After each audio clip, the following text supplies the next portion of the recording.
land this job full time at your alma mater? Meant everything.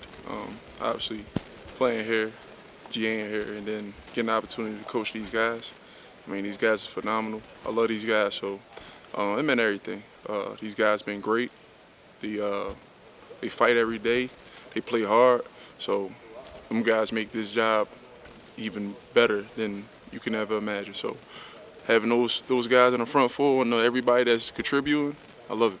Can you take us through, James? It sounded like you got the job kind of the day before spring practice. Can you take me through how that happened, how it kind of unfolded, and then what was the reaction like from your family, from your friends, and all those sorts of things? So it was like the Monday of once Coach Scott left, I got interviewed.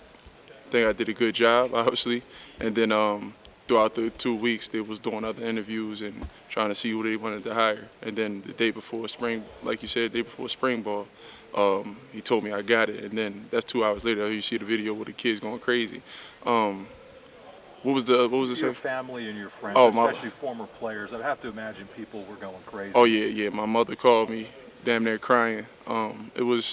Everybody was excited. I mean, they know how much these kids mean to me and how much this job means to them kids. So it was a dream come true. But it was also with my family and everything. They know the work that I had to put in. So my dad called me right away. He's like, "Hey, you know how much work you got to put in right now. So get to it." What were those 2 weeks like for you personally? Like, were you thinking about it a lot, or what were you feeling over those 2 weeks? Yeah. Especially interviewing right away and then kind of waiting it out. Obviously, you get all the thoughts in your head and things like that, but I've been through things before where, you got to play the waiting game and you got to see how things go. So it was more of like going through those things before kind of made me a little bit more like ready for this. So once those things that I'm waiting for, I was able to, just try to like find ways to like calm myself down and just not think about it and just, control the controllables.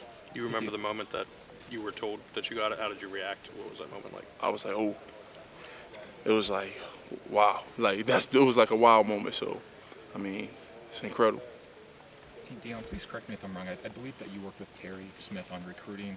Either way, just what has been his impact on you on that side of the ball, and just kind of, what have you learned from him, if anything, about, coming back to your alma mater to coach? He taught me how to be organized with things, how to be thorough with the communication with high school coaches and the kids, and understanding who to contact and who not to contact.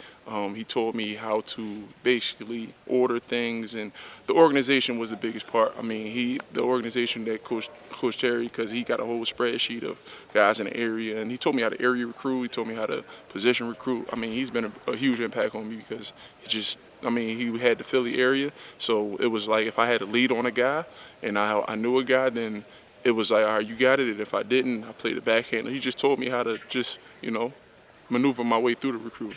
Do you have a sense of how much that institutional knowledge helped you during the interview process? It helped me. It helped me a lot. I mean, it was more of like when I'm going in and I'm talking about things, is you just seeing that I done and proven it. So that was kind of like when I said it was like I got facts to be able to back that up. How much pride do you take in the fact that you bridged like all of these different staffs and stuff, as a player, and now to be part of this kind of as a coach? There's a lot of different people that you can kind of represent. I mean, can you rephrase that? How much pride do you take? You're one of the few players who was with all three staffs. Oh yeah. And now you're actually coaching with this staff. I mean, how much pride do you take thinking that, hey, listen, I've been a part of all this through all thick and thin, high and low, no matter what?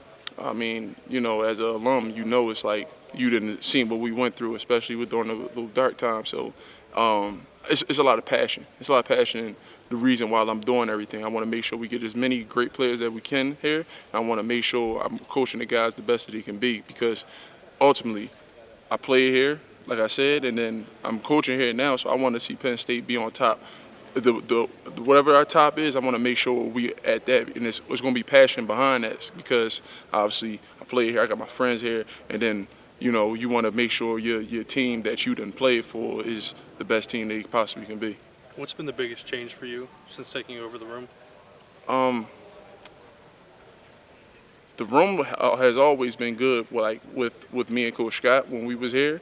I'm trying to think of a change. I mean, them kids is phenomenal kids, man. I mean, They're attentive, they detailed, they do everything you ask them to do. It was the same thing they was doing when I was a GA. So I don't really see them. They don't see me in a different light. They see me as the same type of coach and being the same type of disciplinarian that I have been before. I mean, I don't really see that much of a change. The kids, they don't change, and it's more of, all right, I got to do this now, and then the message is a different person, but the message is kind of similar.